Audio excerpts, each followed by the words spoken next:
Hello. Good evening. It is day 110 of reading the Bible in a year. And I don't like this desk arrangement because, for one thing, my computer doesn't have proper access to the internet because it's right in the corner. And it doesn't have proper access to the internet because it's right in the corner. And I don't like how small it feels, this space. Because I feel enclosed by the fridge, which I can touch. I'm enclosed by my work screen. And now I'm enclosed by the microphone. And I've got my tuba behind me, which is very confining. Yes, I feel confined. Anyway, let's start Proverbs. I get to read the first 2 chapters of Proverbs, where there's lots of them. Ready? Let's start. Proverbs, chapter 1. The beginning of knowledge. The Proverbs of Solomon, the son of David, king of Israel. To know wisdom and instruction, to perceive the words of understanding, to receive the instruction of wisdom, justice, judgment, and equity. To give prudence to the simple, to the young man knowledge and discretion. A wise man will hear and increase learning, and a man of understanding will attain wise counsel. To understand a proverb and an enigma, the words of the wise and their riddles. The fear of the Lord is the beginning of knowledge, but fools despise wisdom and instruction. Just like Donald Trump. Shun evil counsel. My son, hear the instruction of your father, and do not forsake the law of your mother. For they will be a graceful ornament on your head, and chains around your neck. My son, if sinners entice you, do not consent. If they say, "Come with us, and let us lie to wait and shed blood. Let us lurk secretly for the innocent without cause. Let us swallow them alive like Sheol, and whole like those who go down to the pit. We shall find all kinds of precious possessions. We shall fill our houses with spoil. Cast your lot among us. Let us all have one purse. My son, do not walk in their way with them. Keep your foot from their path, for their feet run to evil, and they make haste to shed blood. Surely in vain the net is spread in the sight of any bird, but they lie in wait for their own blood. They lurk secretly for their own lives. So are the ways of everyone who is greedy for gain. It takes away the life of its owners. Like the billionaires, really.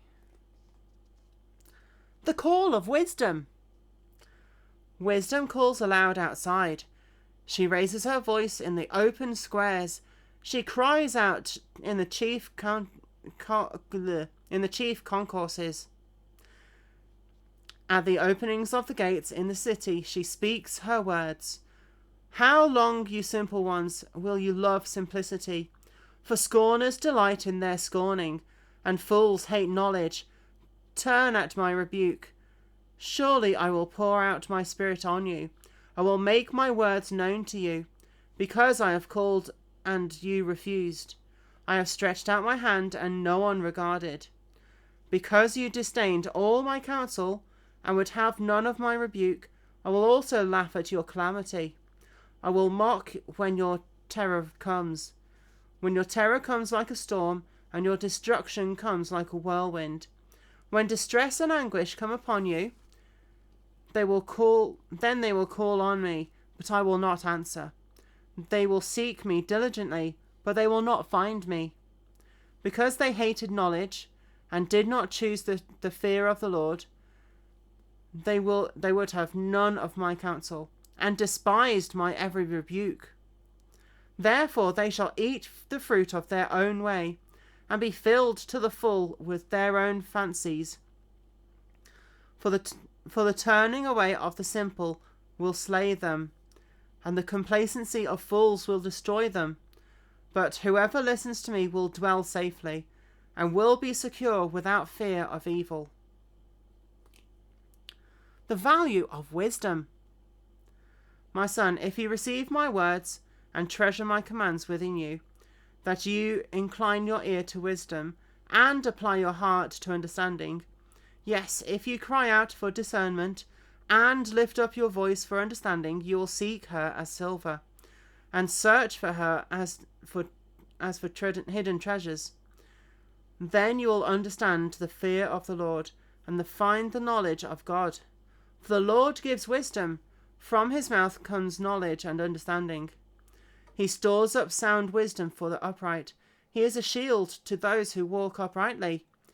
He guards the path of justice, and preserves the way of his saints. Then you will understand righteousness and justice, equity and every good path.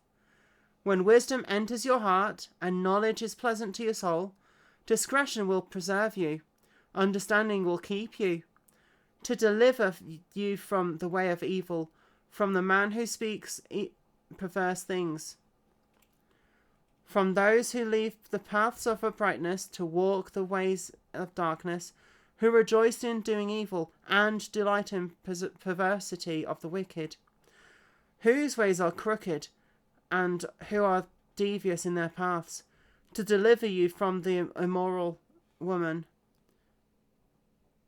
from the seductress who flatters you with words, who forsakes the companion of her youth, and forgets the covenant of her God.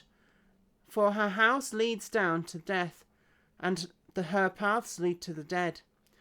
None who go to her return, nor do they regain their paths of life.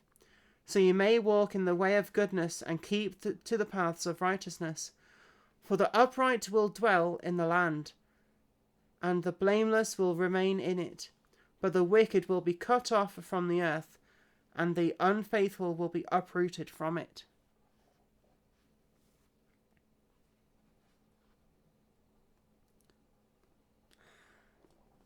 And yes, there is a big difference between knowledge and wisdom.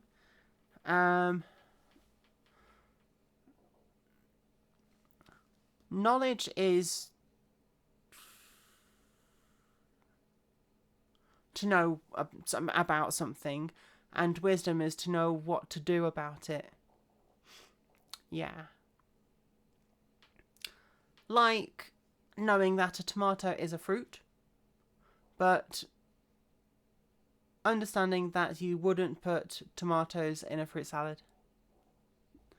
Alright, I will stop there for that reading, and I will see you in the next reading, which is another psalm. Yes.